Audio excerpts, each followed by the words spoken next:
you can see the multiple menus here, and the one for our own stuff for the Scriptwriters Toolkit are these ones here.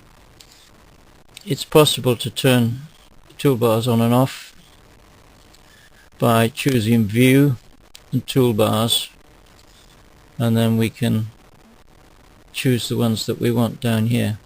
You see, Scripts is the portion provided by the Scriptwriters Toolkit, and it actually provides all the formatting you will need, so you don't really need these two.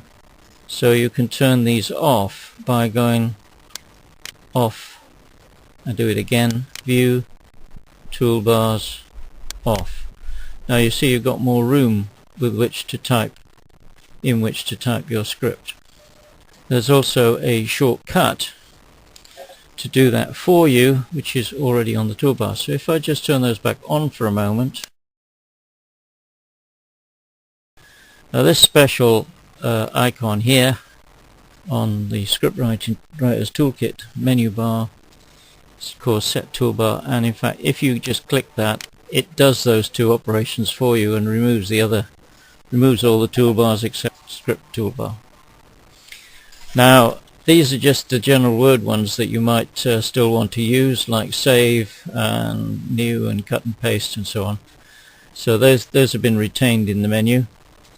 This one is the title, so if you click this, the title definition bar comes back, and you can alter the title if you wish.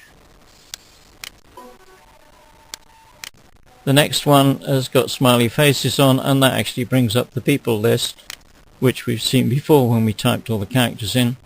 So we could use this to add more persons, or to correct the spelling, or change the name of one of the characters. This one is for starting a new scene that begins with an int, an internal scene. This is for starting a new screen with an external. This one is for camera directions or visual exposition. This one sets the name of the style here if you've accidentally mistyped it or something, or you have to type more than 20 characters. This is used for parenthesis, and these are used to set the actual page breaks when you have nearly finished your script and you are ready to actually force the pagination at particular points.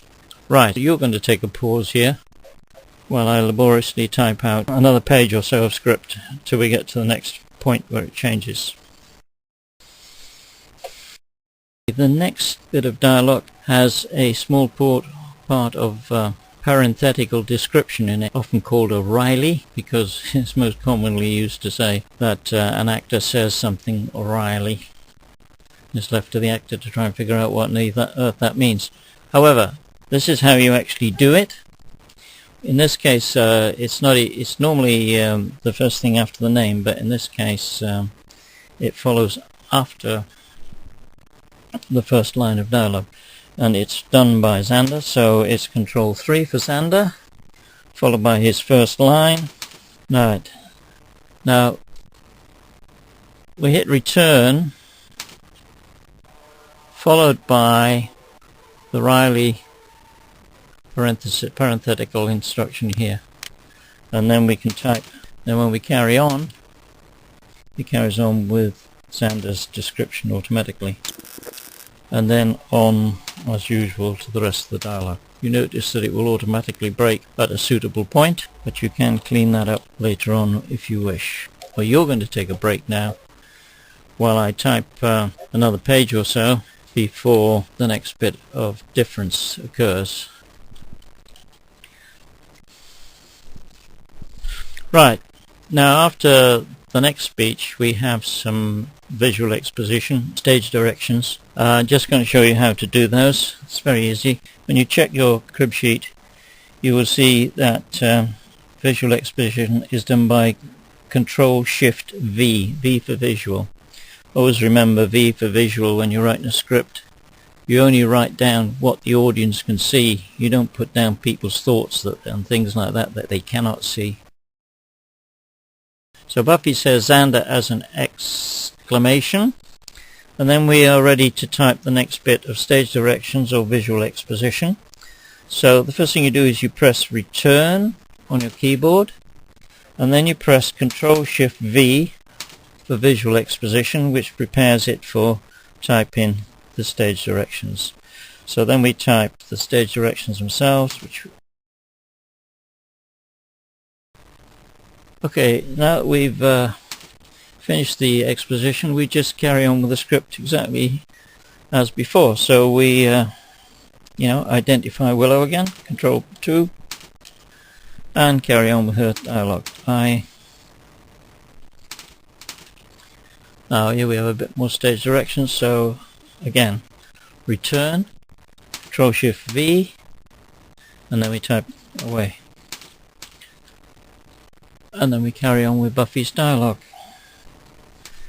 Bit more visual exposition, return, Ctrl-Shift-V. Okay, that is actually the end of scene 1. If you recall, one of these was int and one of them was xed. So this one's the int one. I click on that, and lo and behold, we have the int or part of the int already typed for us. We just fill in the rest of it, which is press return, and after a slug line, it's always in visual exposition mode because you always want it then. So it does that automatically for you.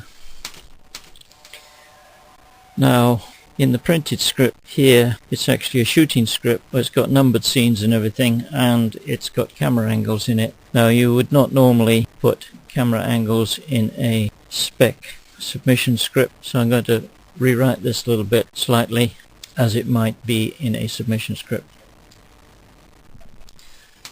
From the kitchen comes her mom's voice. As you see, we can have multiple paragraphs of visual exposition.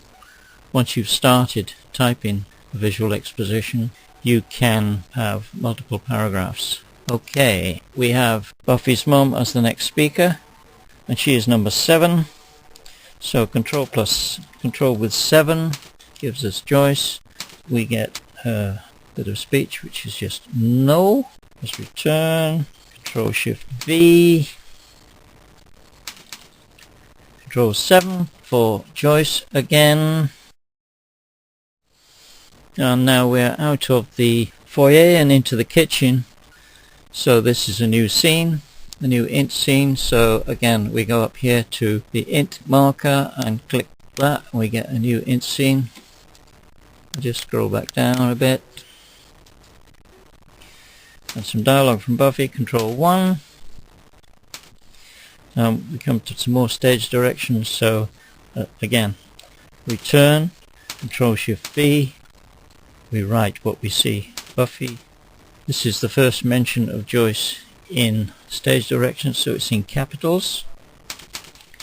And so is Ted. And because he's a new character, we actually give a very brief description. That's basically to give your casting director and your costume people clues as to how they should outfit this new character.